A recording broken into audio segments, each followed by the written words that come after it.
So this week, cats and drones have been sadly trauma bonding. Oof. I didn't expect that either, to be fair. I'll show you some really interesting new technology that knows actually how much weight is like load bearing on the different pivot points and joints inside of a models that's based on a human form factor. There's a new fertility lab that's using AI guided robots to run key steps of IVF. Yeah, I guess an AI algorithm is guiding that needle towards the egg, and it's doing it better than any humans. We'll get Yoav's opinion of ChatGPT Health. I'm sure you've heard of it this week, but he doesn't look at it as a product. He thinks of it as a marketplace, and guess who the product is? We're going to talk to the pragmatic engineer about when AI writes almost all code, what exactly does happen to software engineering? Because as he points out, it's no longer a hypothetical question. This is a megatrend set to hit the tech industry. A very upsetting milestone for me. OpenAI is now introducing ads into ChatGPT. They are now officially testing them. And for a little bit of hope at the end there's some new research that says empathy might be the best way to get the most out of your large language model. But first, if you could hit that hype button for me, you know where it is. If you're on YouTube, actually, no, nobody knows where it is. But if you're on YouTube, on the mobile app, you can usually swipe left on the comments to see it. All right, back to the cat. So drones doing stuff outside your house is pretty freaky. I'd be like, what are you doing, spying on me? But this cat saw firsthand that I suppose it's just how windows are washed now. I guess a big cable comes all the way up and pumps the water up and then pumps the electricity up to keep it powered, and this is what it's going to be like to live in a skyscraper with clean windows in the near future, as experienced by a traumatized cat.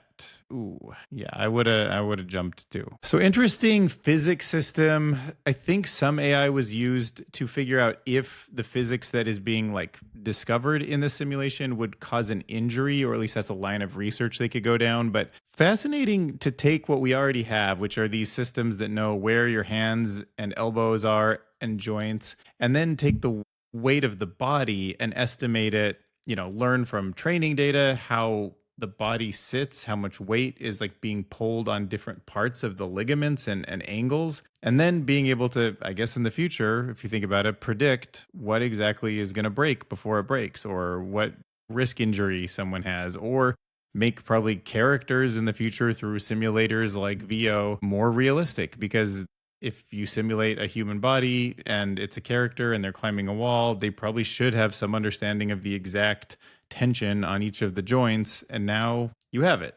It's just one of those things I wanted to share because it's so crazy to see the detail and the way that an AI can think that we can't. I mean, we can intuitively estimate how heavy something might be, but AI can do it so much better. All right, so the future of AI might not just be more robots, it might also be more babies. AI has created 19 IVF babies so far, and it's better than humans at it. So this is kind of a robotics AI crossover. I guess humans have to actually kind of get these eggs kind of penetrated by the, obvious thing, which I can't even imagine how small we're talking about here. Single cell surgery, as they say in this post. So it does make sense that you zoom in with a camera, you use computer vision, robotics, and algorithms to execute the same steps with machine precision. And what you get is an AI-guided algorithm, uses the needle to just penetrate it perfectly. The goal is consistency, and that seems to be what AI and robotics can deliver in terms of IVF. Fewer mistakes, repeatable quality, and the ability to keep scale as global IVF demand keeps rising. And commenter 3iLee50on says, okay, but who's going to raise them? Who wants to raise them? Huh? Well, So this guy says their parents. What are you talking about? Well, I thought they were just making them out of random. Yeah, that would be a bug. If it hallucinates, oh my God. Imagine a robot in the future that just hallucinates and it's like, oh, sorry, I accidentally did IVF on a baby. I'm like, well, now whose baby is that? Yours? If it's your LLM, dude, do not let your ChatGPT connect to the IVF robot tool unless you know exactly what you're in for. That's actually like most hilarious thoughts I've had in like a week or so. That's crazy. Hopefully they get some guide rails in on that one. All right, Yoav Avram writes, ChatGPT Health is a marketplace. Guess who the product is? That's right. You'd say it's us. All right, so if you haven't caught the news already, OpenAI recently launched ChatGPT Health. It is a new AI-powered health feature, and it lets people upload medical records and connect wellness apps in order to get personalized health guidelines. I personally really do think these tools are super helpful. Obviously, they can hallucinate. It shouldn't be think it shouldn't be thought of as medical advice. And I understand there's a lot of privacy, as they call it, privacy theater happening at OpenAI. That's a phrase from the article, by the way. The author argues that it's mostly privacy theater. So just weigh the benefits versus the risks. They're different for each person, but you should at least be aware that it's not as private as you might think it is. But then there's a lot of risks actually with the current system is not as secure and reliable as I used to think it was either. But the way a lot of this stuff's worded in OpenAI's release is reassuring users without meaningfully legally protecting them. And especially because health data shared with OpenAI, and this is important to remember, is not covered by strict laws like HIPAA in the US. The piece highlights that OpenAI is under heavy financial pressure and that ChatGPT Health is being built not primarily as a benevolent tool, but as infrastructure for a healthcare marketplace. It aggregates detailed health profiles and connects individuals with insurers, providers, and wellness brands. Platform's technology relies on a partner, B.Well, whose business serves insurance companies. And the product is not currently available in regions with strong data protections, like the EU or the UK. So the author's core warning is that individuals, not companies, are effectively becoming the product.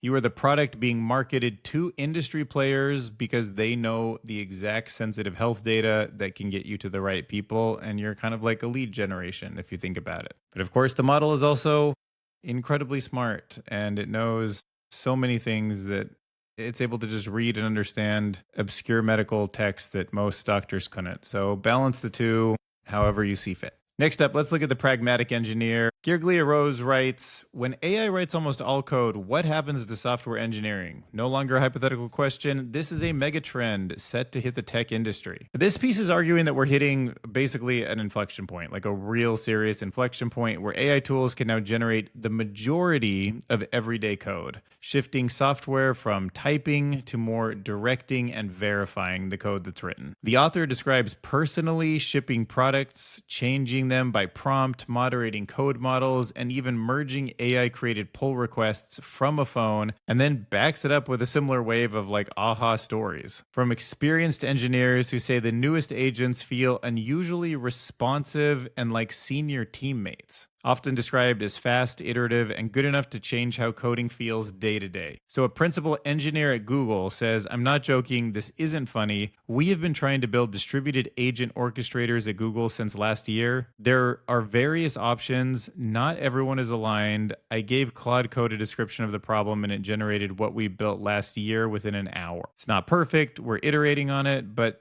this is right where we are now. Another programmer writes that 2025 was the year in which I deeply reconsidered my relationship to programming in previous years. He used to love typing out code, but this is the year he realized that typing out code by hand frustrates him. I don't know, what do you think? Cherry-picked examples? Do you think it's still slop?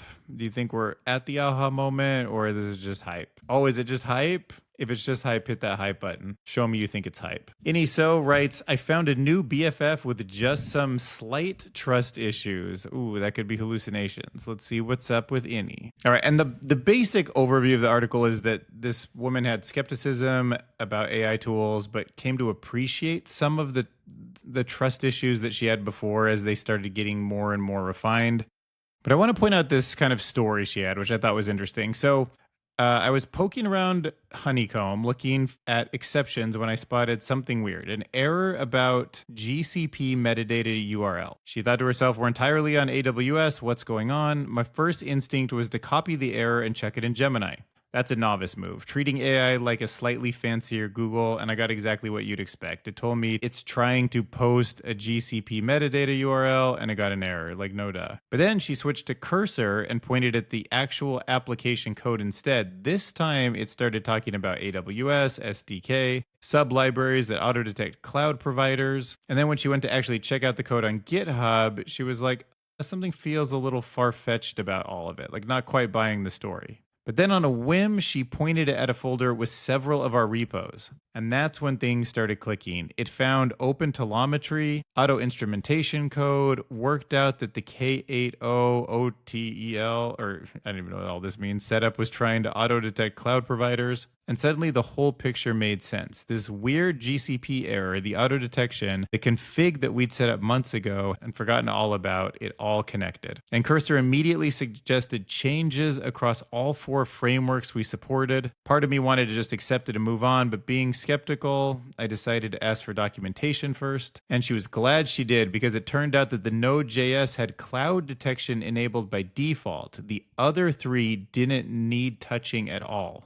And if she would have trusted it blindly, it would have made 3 unnecessary changes instead of just 1, and every line of code has a maintenance cost. Let some AI tool look really broadly at a bunch of stuff that's hard to keep in like the human context window. I feel like it can kind of hone you in on things, and then you really need a human to think about what that answer is, maybe sit with the answer and even play back and forth with your LLM of choice to figure out what it is exactly that you want to change and what the benefits or ripple effects would be, and then, finally make a well-informed human decision. All right, Devonish is saying that AI is hitting a measurement wall, so let's look at the hidden physical limits of some of the benchmarks we look at. All right, now there's a lot of good stuff in this article. There's some great metaphors, but I would say that the main interesting thing about this idea of a measurement wall, it's really tough to take a complex system and use a benchmark, a yes/no question, or even a discrete token output to understand the system, because the system's complex, right? So our tests might be structurally blind to important capabilities because the act of forcing a complex system into a simple measurement throws away the very structure we're trying to observe. Maybe you've heard that quote from Einstein that says, make things as simple as possible, but no simpler. You can't always get everything boiled down to a single equation. You want to, but you don't want anything extra in there either. Just what's needed to explain it. And a complex system, it might need something close to the whole of it to understand all of its intricacies. Maybe the pieces, you can't just add them up, or there's no pattern in there. It's almost like uncompressible at a certain point. And when you can't compress it any further, you need all of that information in there to describe the system. So there might not be a way to totally predict what something as large as a Gemini model is going to do without having the entire Gemini model available to be tested, or DeepSeek, or whatever, you name it. Next up, let's jump over to bioelectricity. Look at how wild that stuff is. It's like a whole new communication form. I mean, if neurons do this with electricity and all cells can use bioelectricity to coordinate, is intelligence in all of our cells? It's an interesting question. So scientists have discovered that epithelial cells, the cells that line our skin and organs, this is all confirmed, use bioelectricity. Okay, that means tiny little electrical currents do cross their membranes. You could argue, in my mind, that this is like early steps towards intelligence, or at least coordination at a higher level can start to mimic that process if you get it built up the right way. But for now, you could say that these electrical currents do help make group decisions about which cells to expel. That's a process called extrusion. And it keeps tissues healthy by removing weaker, unhealthy cells. So in some sense, I feel like your skin has a sort of intelligence about when to shed and when to put a new cell in place to keep it healthy. As tissues grow crowded, electrical currents increase and they cross cell membranes at a higher rate. Cells that are older or weaker or energy starved can't keep up. They don't get those signals of health as much. And guess what? After a certain point, they lose their membrane potential. They shrivel, they get marked for removal, and that bioelectric signal acts like a real-time health check in a crowded tissue. But yeah, who would have thought bioelectricity isn't just a feature of neurons? It's fundamentally the way a bunch of cells communicate in our skin. So there's a new novel X-ray method, all augmented by AI. So researchers at the Brookhaven National Laboratory have developed a new AI-powered technique that is called perception-fused iterative tomography reconstruction engine. So PFITRE, as you see it in the article there. But point is, that's a tool that dramatically improves 3D X-ray tomography. It's a way to see inside something with pictures slice by slice. That's right. I've seen a lot of brain image scans like that. And I just never knew what it was called. Now, traditional tomography struggled because it can't collect X-ray images from all angles. It creates blurry blind spots. These are known as missing wedge problems. But PFITRE to the rescue, it combines a physics-based model of X-rays with an AI trained on simulated data so that the system iterates between scientific accuracy and learned perceptual details until the reconstructed 3D image is both clearer and more trustworthy. Pretty neat. This method can reveal fine nanoscale details even with incomplete data, potentially speeding up research, reducing how much radiation is needed, and opening up imaging to previously inaccessible samples. Yeah, add a little bit of physics to your x-rays, boom, you got improvements. AI improvements. World's first social media war game that involved AI chatbots trying to swing elections has been completed. What do you think the results were? You think humanity was very resistant when it let those AI bots swing our social media election decisions? Well, if you did, I would nominate you to be the CEO of all the major tech companies because you have a really good heart. But the sad truth is, we were swayed, and not by such an incredible amount that I was shocked, but the realization that even little bits of pushing left and right is enough to swing elections and enough to do damage, and it does work. So, researchers created Capture the Narrative. It is a novel, or it was a novel social media war game where student teams used consumer-grade AI to build bots to influence a fictional election. Now, during the 4-week simulated campaign, over 60% of the posts were AI generated, and the bot network successfully shifted the election outcome by 2%. 2% seems like a small amount, but if that's, the voting bloc that actually decides the president, it's a big deal. Simply by flooding the platform with persuasive content, including false or emotionally charged posts, the exercise shows how generative AI can make it incredibly easy to create realistic misinformation and amplify it through bot activity. This highlights the urgent need for better digital literacy so people can recognize and resist manipulation in real social media environments. All right, so probably the most disturbing article, they say the original sin of the internet was advertising.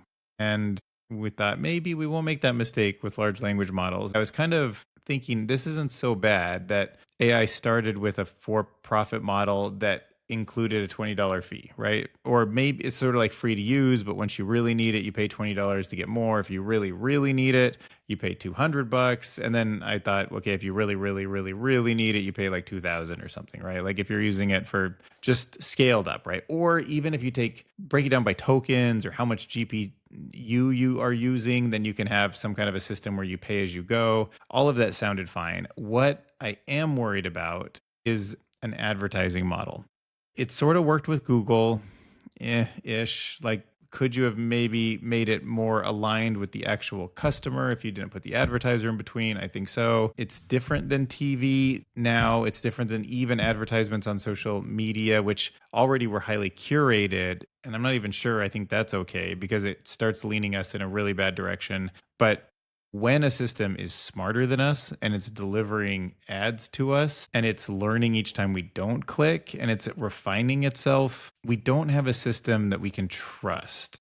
Not because it's got mistakes in it, like hallucinations or errors to be worked out, but because literally the guardrails are there to like push you into advertising like hell, right? Like they don't really need you to know the true history of Rome if you look it up, if they can also sell you like a Roman coaster or something. So, but it really doesn't matter what I'm happy about or not happy about. Sam Altman is quite the product guy and probably going to be really profitable with this too, especially if he's got dreams of making the hundreds and hundreds and hundreds of billions of dollars that they're predicting they'll grow into in the next few years. So OpenAI is now introducing advertisements into ChatGPT. This is a major shift from its previous ad-free model. It is a way to generate revenue to cover the skyrocketing infrastructure and development costs. So advertising will initially be tested in the United States for users on their free tier and the low-cost ChatGPT Go plan. Paid subscribers, Pro, Plus, Enterprise will remain ad-free. The question is, how do the ads not start getting mixed in?